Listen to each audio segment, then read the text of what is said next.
Boa noite, queridos irmãos, sejam todos bem-vindos a mais um momento de perguntas e respostas segundo o Espiritismo. Eu sou a Lene Souza e vou responder as perguntas de hoje. Pergunta número 1. As ideias suicidas são sempre dos espíritos inferiores? Não, nem sempre. O espírito encarnado ele pode trazer reminiscências de outras vidas e está nessa para vencer essas tendências, né? No livro Céu e Inferno, que eu apresentei há poucas semanas, teve um caso de, de um espírito que ele vinha fracassando nas suas reencarnações por conta do suicídio. Então, nessa última encarnação que ele teve, ele tinha dinheiro, ele era amado, né? E não tinha uma vida boa, né? Mas a primeira dificuldade que surgiu na vida dele, ele já ficou muito forte a ideia de abandonar o barco. E aí ele se matou novamente, ficou sofrendo horrores lá no plano espiritual. Então tudo isso já era tendência que ele carregava de se matar, porque ele já tinha feito isso em outras encarnações. Então nem sempre essas ideias surgem de espíritos inferiores que intuem a fazer isso. Às vezes o próprio espírito ali encarnado, a própria alma também carrega essas tendências em si. Pergunta número 2. Sou maduro e nunca soube qual é o meu dom. Para que nasci? A vida passou tão rápido. Vivi em função de tentar amenizar os sintomas da depressão e da ansiedade generalizada. Trabalhei em empregos que nunca gostei, apenas por obrigação, para ter como me sustentar. Passo por essa vida sem saber por que ou para que estive nela. Pois bem, meu irmão,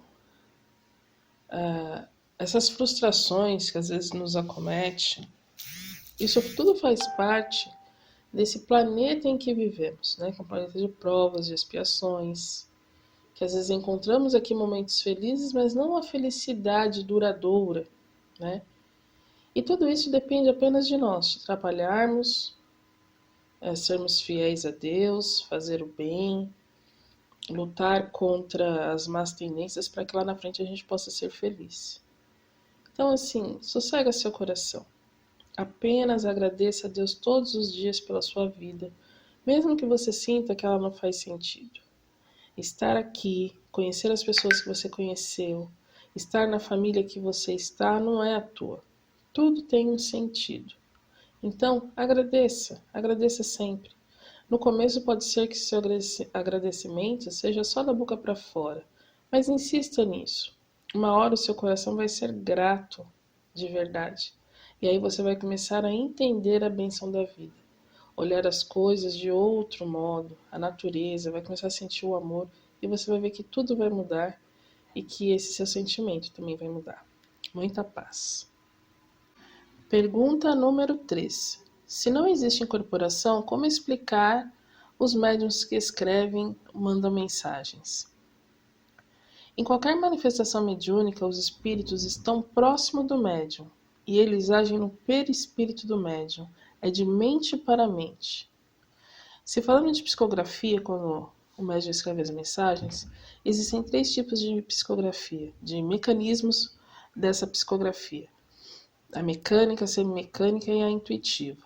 Todas elas têm a ver com o grau de controle do ser espiritual sobre o processo mediúnico ali.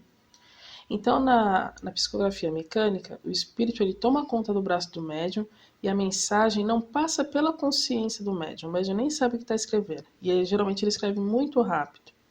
Na semimecânica, o espírito ele tem domínio parcial do braço. E o médium tem conhecimento da mensagem à medida que ele vai escrevendo, ele sabe o que ele está escrevendo.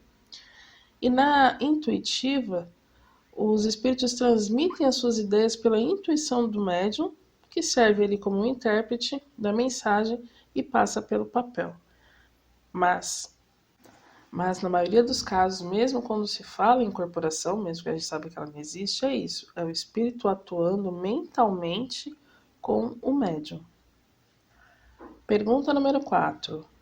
Dentro das manifestações mediúnicas, pode acontecer do espírito não deixar o médium?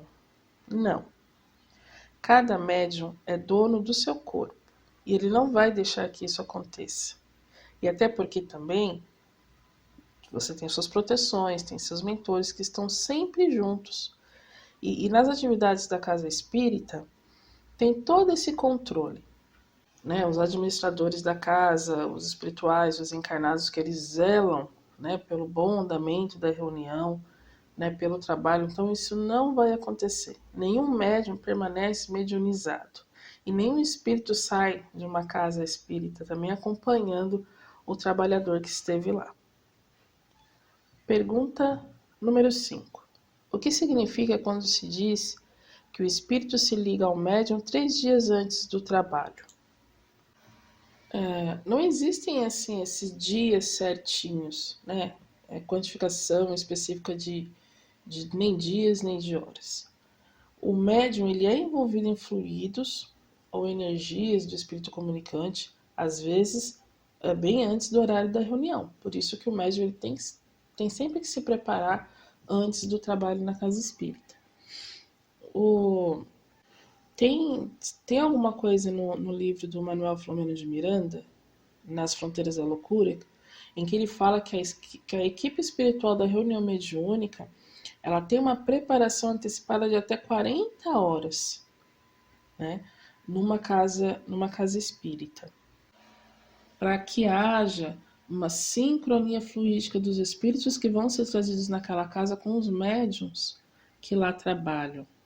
Então, toda a casa espírita ela tem uma preparação, a equipe espiritual já está trabalhando na casa, já está envolvendo os médiuns algum tempo antes da reunião acontecer.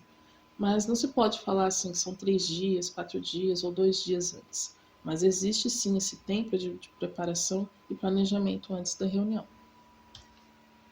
Pergunta número 6. A mediunidade é hereditária? Não. A mediunidade é uma ferramenta de trabalho para aqueles que precisam se ajustar, para aqueles que planejaram antes de reencarnar que trabalhariam com ela. Então, muitas vezes numa mesma família, a gente pode ver vários médiums. Às vezes a avó era médium, a mãe é médium, o filho também é médium. Mas isso não quer dizer que essa mediunidade é hereditária. Todos nascem médiums, maior grau ou menos grau, uns apenas têm intuição, outros já têm uma mediunidade mais forte. Então isso vai de espírito para espírito e do que cada espírito tem como missão, né? Mas não na hereditariedade.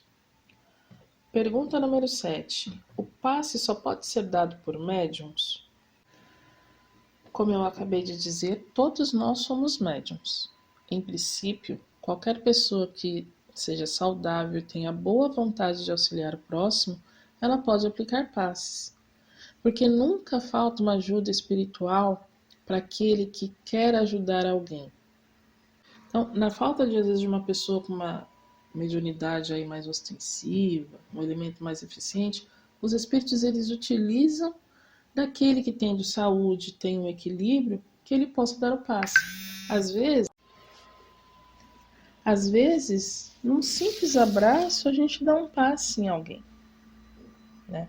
Mas é claro, dentro de uma casa espírita, para quem quer servir bem neste campo, então é preciso que a pessoa faça estudos relacionados aos passes, que estude a técnica de aplicação, que conheça de curas, radiações, centros de força, suas localizações, suas funções, né? Que o passista cuide do seu corpo físico para que ele possa proporcionar, servir bem, né, ao passe, para que cultive virtudes, mantenha uma conduta cristã, que tudo aquilo que estiver ao bem, né, que a gente trabalhar no bem, a gente pode servir no bem de uma forma muito efetiva.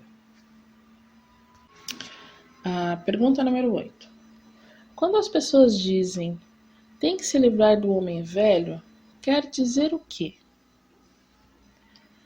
Quer dizer que o homem velho, vamos dizer assim, aquela pessoa que eu era antes de eu me transformar, né? Aquela pessoa sem o conhecimento da verdade, sem interesse em ser melhor, né? Aquela que não se ligava a Deus, vamos dizer assim. Quando ouvimos falar em abandonar o homem velho, quer dizer abandonar os costumes, os velhos costumes, os vícios, o materialismo, É tudo aquilo que não nos leva à evolução, tudo aquilo que não nos faz crescer. A reforma íntima, ela é um dos caminhos para abandonarmos, né, quem somos, abandonar às vezes nosso jeito que a gente já reconhece que é cheio de falhas, né, e a gente se tornar uma pessoa nova. É a reforma íntima, desejando ser melhor, se fortalecendo para ser melhor, buscando vivenciar o bem, o amor, tudo isso vai nos transformar. Pergunta número 9. Existe mediunidade infantil? Sim, existe. Mas uma criança não deve trabalhar a sua mediunidade. Ela deve fazer um tratamento com passes e para que a partir daí ela consiga controlar essa mediunidade a fim dela ser trabalhada mais tarde quando ela tiver mais condições. Pergunta número 10. Como através do espiritismo posso ajudar um alcoólatra? Com orações, meus irmãos. Né? Neste caso, não é só o corpo que precisa ser tratado, o espírito também precisa. Então, quando os irmãos desencarnados se aproveitam dessas situações para ainda saciar os seus vícios, né, se encostam nas pessoas que têm vícios, para a partir daí eles conseguirem tirar os fluidos que saciam eles lá no plano espiritual, a gente pode tratar isso como? Com um tratamento espiritual, com muita oração, né, para que esses espíritos possam se afastar e deixar que o encarnado consiga ir aos poucos se livrando desse vício. Então, o tratamento também numa casa espírita é de grande valia, de muita grande ajuda. Meus irmãos, então terminamos por aqui o Perguntas e Respostas de hoje. Quem tiver mais perguntas, por favor, nos envie. Se não concordaram ou não entenderam alguma resposta, por favor, entre em contato conosco. Muita paz, muita luz, que Jesus abençoe a todos. Até o próximo estudo.